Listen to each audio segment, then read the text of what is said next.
Bonjour, c'est Thierry Bézier, vous êtes bien sur Intruders TV, je suis avec Olivier Fecherolles de chez Viadeo, DG France. Viadeo, pour ceux qui ne connaissent pas encore, qu'est-ce que c'est? Alors, Viadeo est une plateforme de réseau social professionnel, on est le leader en France et pas loin en Europe. C'est une plateforme qui compte 7 millions de membres, qui se répartissent, si on rentre dans le détail, avec une grosse partie en France, 2,4 millions, donc on est leader incontesté sur la France. Une grosse partie en Chine également, 2,6 millions membres en Chine. Alors ça reste petit à l'échelle de la Chine, mais on est néanmoins leader du réseau social professionnel. Et le solde se répartit sur les autres pays européens. On a racheté une société en Inde il y a 3 mois, donc on est également présent en Inde, et on a lancé le Mexique en novembre.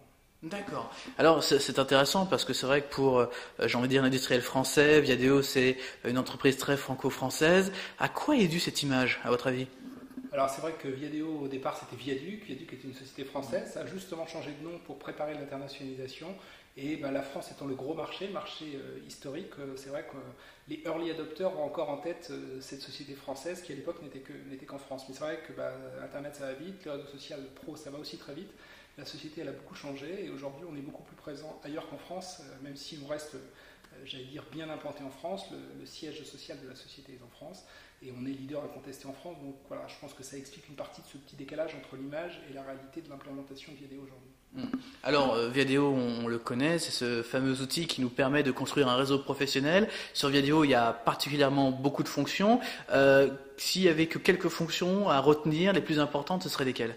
Alors en fait, on pourrait les regrouper en 3 grands services. On vient sur Viadeo en gros pour faire 3 choses.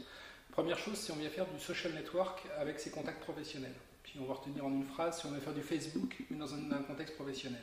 Qui est entré en contact avec qui a publié ou a commenté tel article, etc. Donc j'entretiens du lien, j'entretiens mon réseau de manière plus efficace qu'avant d'avoir une plateforme comme Viadeo.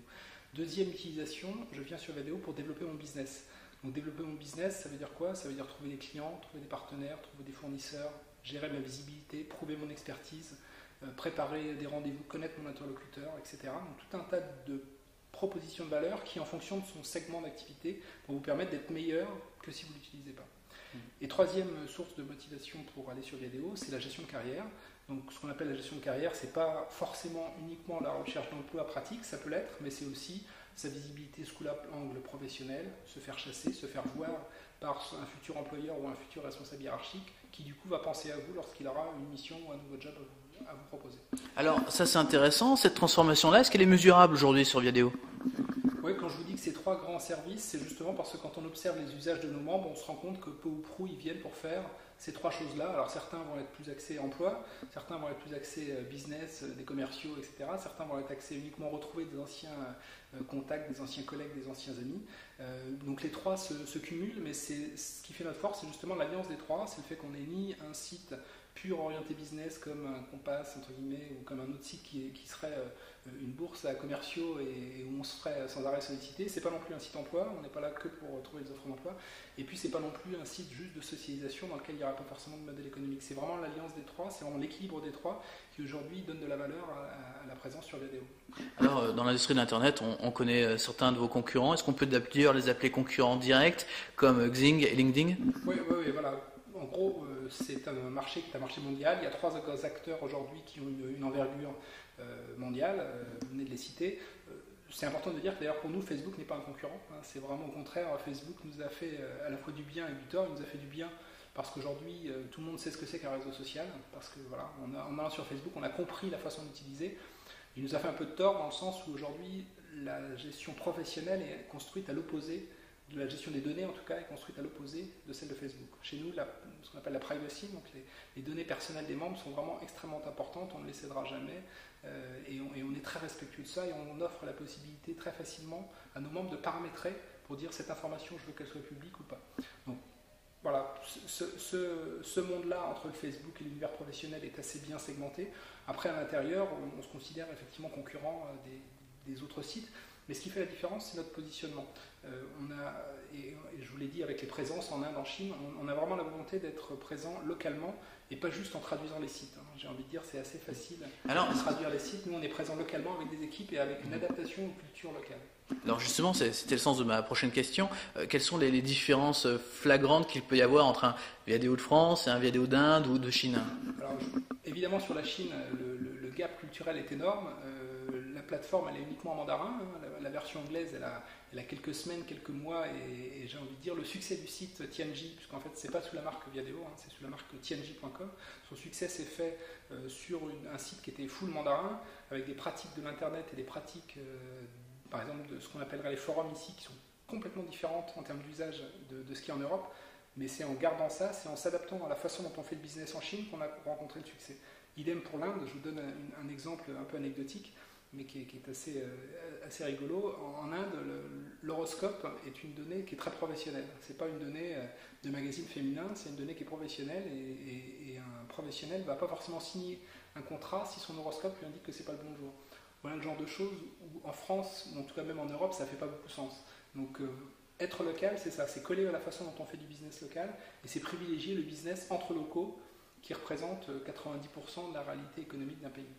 Alors en tant que ces trois grands acteurs de votre marché, vous avez un business model qui se ressemble beaucoup à d'autres, c'est-à-dire proposer une version premium de ces services avec la possibilité évidemment de faire encore plus de choses sur le réseau Viadeo, mais aussi également d'avoir accès à des réductions, à des avantages pour les membres premium. Pourquoi ce business model d'abord? Est-ce que ça marche? Et puis c'est quoi le futur du réseau professionnel? Peut-être en préalable déjà de rappeler que autant il y a des questions qui se posent sur la monétisation d'un réseau social généraliste, autant dès qu'on est sur le grand public, enfin sur le B2B, donc sur la niche des professionnels, il n'y a pas de souci à monétiser. Et on l'a prouvé, nos concurrents, même s'ils ont pris des voies un peu différentes, quelque part montrent qu'il y a moyen de faire de l'argent avec du réseau social professionnel. Donc aujourd'hui, notre business model, lui, vient des abonnements premium, environ 60% des revenus. Il vient du fait que les recruteurs peuvent utiliser le site pour trouver des candidats ou diffuser des annonces, à peu près 25% des revenus. Et il vient de la publicité ciblée. On a une régie intégrée qui va être capable de toucher les directeurs informatiques, les directeurs commerciaux, de manière très très hyper ciblée, ultra ciblée, et qui donc, du coup va avoir une publicité moins intrusive et qui fait le solde d'à peu près 15% des revenus. Donc un business model qui est diversifié, qui est assez équilibré. Qui est semblable sur les autres pays également? Oui, alors qui est pas tout à fait au même stade de maturité, c'est-à-dire que la France est le marché le plus mûr, c'est aujourd'hui la France qui fait l'essentiel des revenus de Viadeo au niveau du groupe.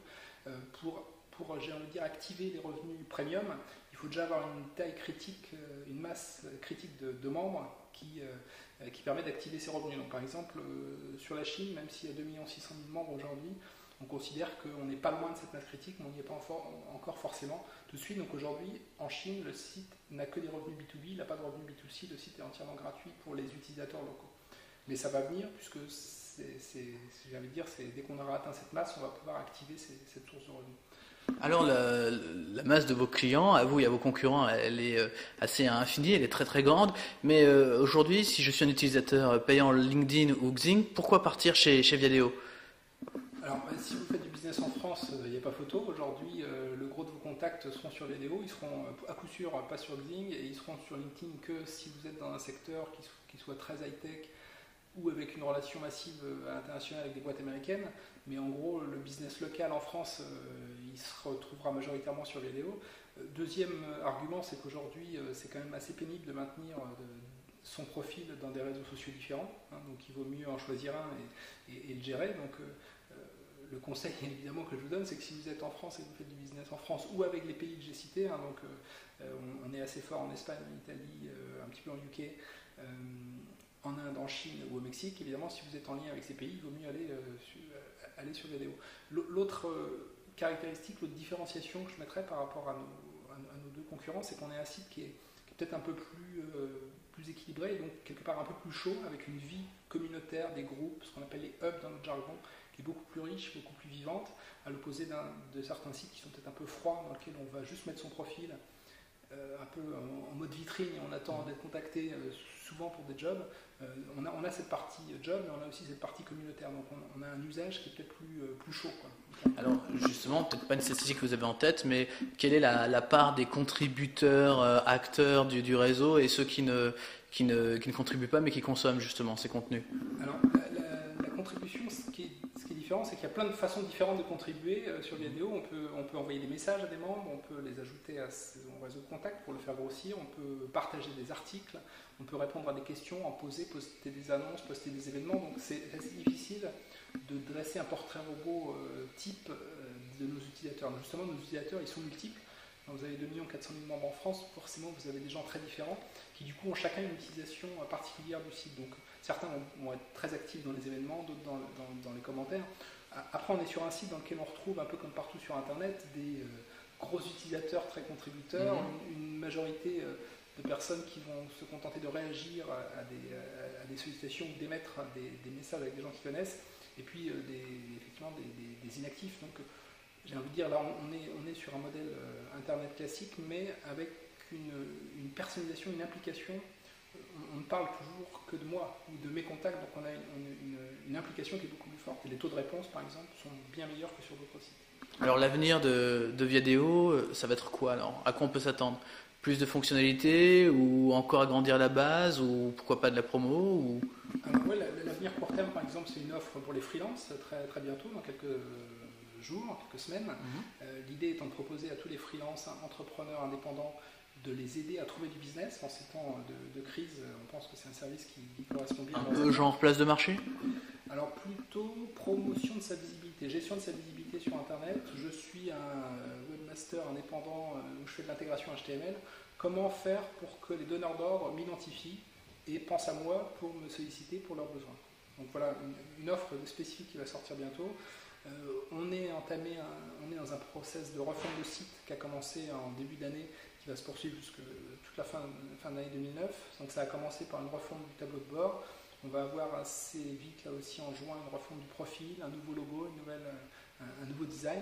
Donc le site continue à évoluer.